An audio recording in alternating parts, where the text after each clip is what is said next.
सभी का खून है शामिल यहाँ की मिट्टी में, किसी के बाप का हिंदुस्तान थोड़ी है। ये नज़्म राहत इंदौरी साहब की बहुत ज़्यादा फेमस मशहूर नज़्म है, सभी लोगों ने सुन रखी होगी और आपकी फ़ेवरेट नज़मों में से होगी। इसमें कुछ उर्दू के जो मुश्किल अल्फाज आए हैं वो हम आपकी खिदमत में पेश करेंगे और उसके माना देखेंगे क्या हैं। ठीक है, तो वो तकरीबन 5 शब्द हैं जो कि इस तरह हैं: खिलाफ, ज़द, सदाकत और जी साहिब मसनद, और 5वां है ज़ाती। ठीक है, ये 5 लफ्ज़ हैं, तो इनको हम देखेंगे किस तरह से। तो पहला जो लफ्ज़ है खिलाफ, खिलाफ के मानी होते हैं विरुद्ध के।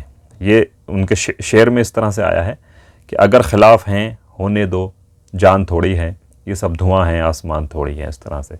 तो खिलाफ यानी विरुद्ध। ठीक है, दूसरा लफ्ज़ है ज़द। वो शायरी में इस तरह है कि लगेगी आग तो आएंगे सभी घर ज़द में, यहाँ सिर्फ हमारा मकान थोड़ी है। तो ज़द के मानी होते हैं चपेट, यानी जब आग लगेगी तो उसकी चपेट में कई घर आएंगे।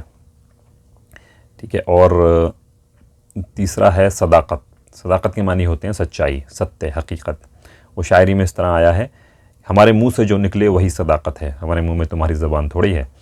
तो और इसी से लफ्ज़ बनता है सादिक, यानी सदाकत यानी सच्चाई, और सादिक जो इंसान सच बोलता हो, जो इंसान सच्चा हो, उसको सादिक कहते हैं।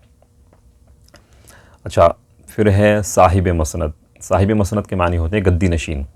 ये हुकूमत के पस मंज़र में बात कही गई है, हुकूमत की तरफ, सियासत की तरफ इशारा करके कि जो आज सियासत की गद्दियों पर बैठे हुए हैं, यानी जो गद्दी नशीन है आज, वो कल नहीं होंगे। तो वो शेर इस तरह है कि जो आज साहिब मसनद हैं कल नहीं होंगे, किराएदार हैं ज़ाती मकान थोड़ी है। तो साहिब मसनद यानी गद्दी नशीन, यानी क्योंकि हमारा जो मुल्क है वो लोकतांत्रिक मुल्क है, उसमें हर 5 साल के बाद इलेक्शन होते हैं। तो जो आज हुकूमत के ओहदों पे हैं, मंत्री वगैरह हैं, वो ज़ाहिर सी बात है अगले 5 साल में पूरा चांस है कि वो चेंज हो जाएं। तो इस एतबार से उन्होंने कहा कि ये जो आज साहिब मसनद हैं, गद्दी नशीन है, ये कल नहीं होंगे, ये किराएदार की हैसियत से रह रहे हैं, इनका कोई ज़ाती मकान नहीं। ये ज़ाती कहते हैं, 5वां लफ्ज़ है ज़ाती, इसके यानी कि पर्सनल, यानी जो चीज़ अपनी पर्सनल हो उसको ज़ाती है, ज़ाती कहते हैं। तो ये उन्होंने कहा कि ये किराएदार की हैसियत से इन गद्दियों पर हैं, ये इनके पर्सनल यानी ज़ाती मकान नहीं है। ठीक है, अच्छा, ज़ाती बोलने में कई बार लोग तलफ़्फ़ुज़ में इसके गलती कर देते हैं। उस ज़ाती को जाति अगर बोल दिया आपने, तो जाति फिर वो हिंदी का लफ्ज़ है जिसको माने में, जिसको कहते हैं कास्ट, बरादरी वग़ैरह। ठीक है, तो ये इस तरह, तो ये 5 अल्फाज इस तरह से हो गए। अब आप इस नज़्म को सुनेंगे या पढ़ेंगे, कहीं आपको लिखी हुई मिले, और ये मीनिंग आपके सारे आपके दिमाग में होंगे, तो आपको फिर ज़्यादा मज़ा आएगा इसको सुनने में। एक बार आप ये मीनिंग जानने के बाद इसको सुनिए, यूट्यूब पर मिल जाएगी, तो आपको अच्छा लगेगा। तो इसी तरह से हम आपकी खिदमत में उर्दू की नज़में, गज़लें और बॉलीवुड हिंदी सॉन्ग में जो उर्दू के अल्फाज आते हैं उनकी मीनिंग आपके सामने पेश करते रहते हैं।